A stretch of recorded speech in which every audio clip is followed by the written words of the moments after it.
Olá pessoal, tudo bem com vocês? Aqui quem está falando é a professora Érica Vale. A gente vai falar no capítulo 12 do livro de arte de vocês, na página 83, de cúpulas e mosaicos, né? Que fazem parte de uma arte que a gente tem até os dias de hoje, graças ao período bizantino, né? A gente vai estudar aí nesse capítulo a arte bizantina. A gente vai falar de alguns entraves que impediram que a arte bizantina se espalhasse pelo mundo e a gente vai falar muito, né, da principal característica da arte bizantina, que é a arquitetura, certo? A gente vai relembrar algumas coisinhas que surgiram naquela época do Império de Bizâncio, né? É, que persistem até os dias atuais, ok? Então, antes da gente entrar na aula propriamente dita, é muito importante que vocês peguem o livro de vocês aí, o livro de arte, tá bom? Abram na página 83, certo? No capítulo Cúpulas e Mosaicos e acompanhem, tá bom? Gente, muito importante também, à medida que a gente for falando, claro que eu não vou ler o livro nessa aula, certo? Então, tem muitas informações que eu vou citar aqui para vocês que estão contidas no capítulo e tem outras que vocês só vão obter, não tão menos importantes, logicamente, através da leitura e do grifo dessas passagens. Muito tem a ver com o histórico, né, desse período, certo?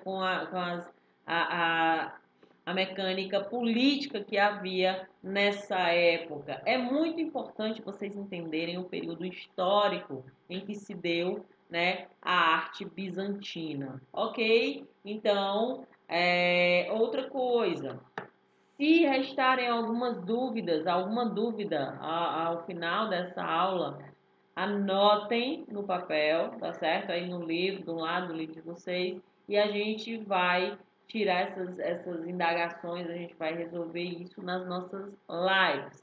Ok? Então, vamos lá para frente para explicar um pouco sobre as cúpulas e os mosaicos, esse legado que foi deixado para a gente pela arte bizantina, certo?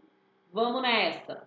Pessoal, o contexto histórico, o auge da arte bizantina, que foi uma arte que surgiu no momento de entraves políticos e religiosos, certo?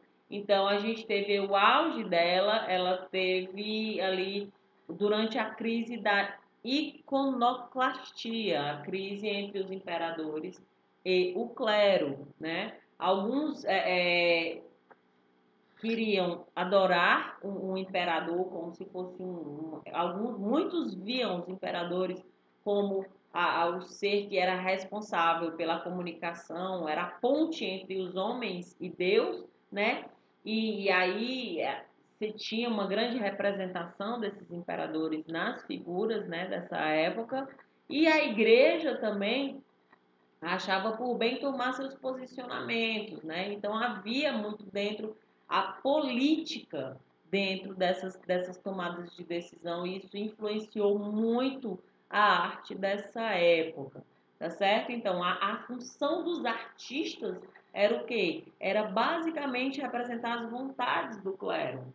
Então os artistas eles representavam o você tinha as figuras religiosas no centro e muitas vezes os imperadores eles eram representados com abóbadas, né, como se realmente fossem santos, né? Então a gente tinha muito isso representado nas imagens produzidas pela arte bizantina, no período bizantino, certo? E a gente tinha também o uso excessivo da cor dourada, né? Que era nada mais, nada menos do que uma representação de poder. Representava o ouro, né? Que era o símbolo do poder e porque era através do ouro que se conseguiam conquistar, né? Novos impérios, novas terras, certo? Então o ouro sempre esteve presente aí nessa briga política. e ideológica, logicamente, certo? Então, em 726 foi promulgada uma lei que proibia o culto às imagens religiosas.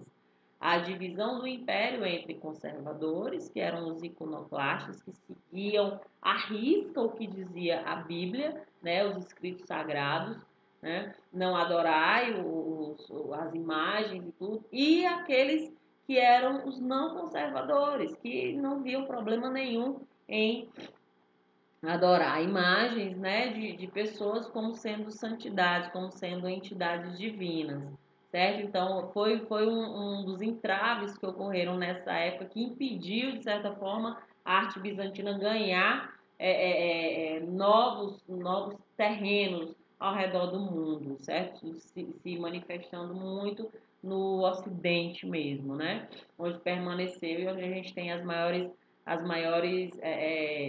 até hoje em dia, as maiores manifestações, como catedrais belíssimas ali pela Rússia, né? A gente tem Istambul, na Turquia, certo? E aí, a gente tem que, é muito importante vocês saberem o que é que significa a palavra ícone. É nada mais, nada menos do que imagem, né?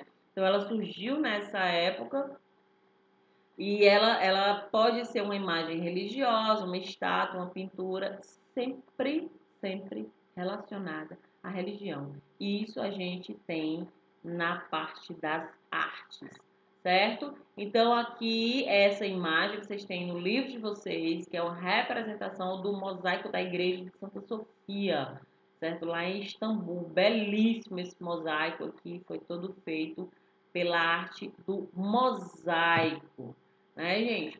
A gente tem aqui essas representações também, tá?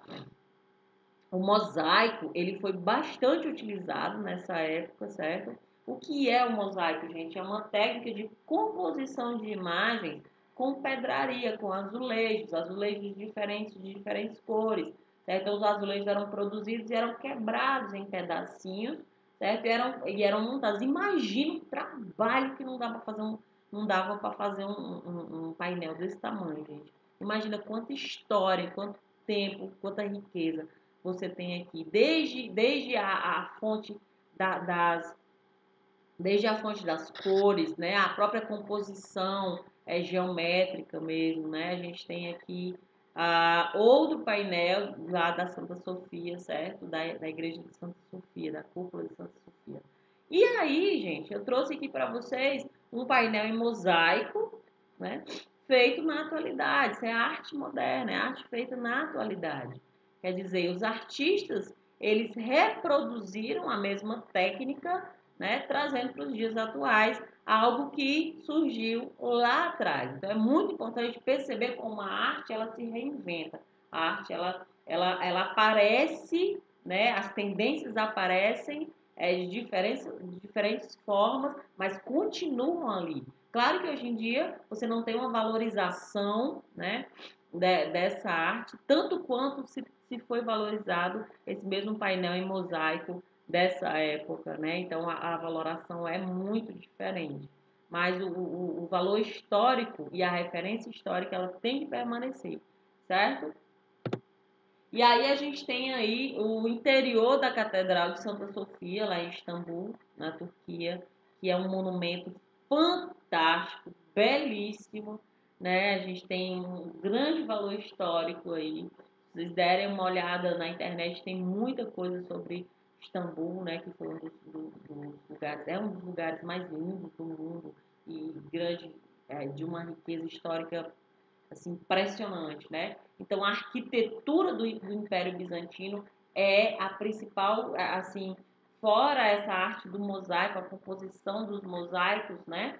Que a gente tem até hoje, o Império Bizantino ele deixou para a gente a arquitetura que foi marcada por grandes construções de igrejas de construções religiosas, né? A Catedral de Santa Sofia, que é essa que a gente está vendo aí na figura, né? Que era o símbolo do Império, é o maior símbolo do Império Bizantino, essa catedral monumental, né? Tem um valor histórico assim que não dá para mensurar E aí trazem cúpulas vistosas, né? Muito bonito mesmo. E foi a arte que mais se destacou, tá? Também pela sua opulência, né? Por ser muito, muito vistoso, tá bom? Então, a gente tem aí a nossa aula de hoje, que era exatamente para falar da importância das cúpulas e dos mosaicos como parte da arte mundial, da arte histórica que a gente tem até os dias de hoje, que a gente bebe ainda dessa fonte. Tá certo, pessoal? Então, para finalizar, não esqueçam de acessar o portal Ava Sai, verifiquem a agenda diariamente, acompanhem as lives, as nossas gravações ao vivo e participem. Se tiverem ficado com alguma dúvida durante a nossa live, tira dúvidas, a gente vai conversar mais sobre esse capítulo 12, cúpulas e mosaicos, e sobre toda a arte bizantina. Ok, pessoal? Então, um grande abraço, fiquem bem e cuidem-se. Tchau, tchau.